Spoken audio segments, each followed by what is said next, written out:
Құрметті тойшылым, бүгінгі тойға келгендеріңізге көптен көп рахмет.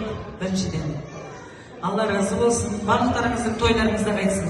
Ал мама, туылған күніңіз құтты болсын, өмір жасыңыз ұзақ, деніңіз сау болсын.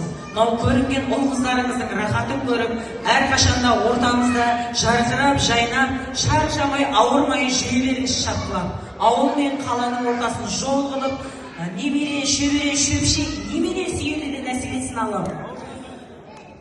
Бір әттеген айымыз бар. Папамыз тірі болғанда күні кеше 75 жасқа толар еді. 75-70-те тойлар еді.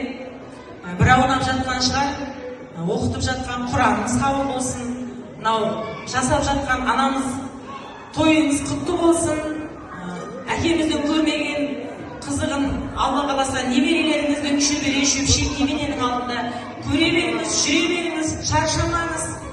Біздің мамам ер жүрек, ешқандай еркектің тірлігіне мықты адам.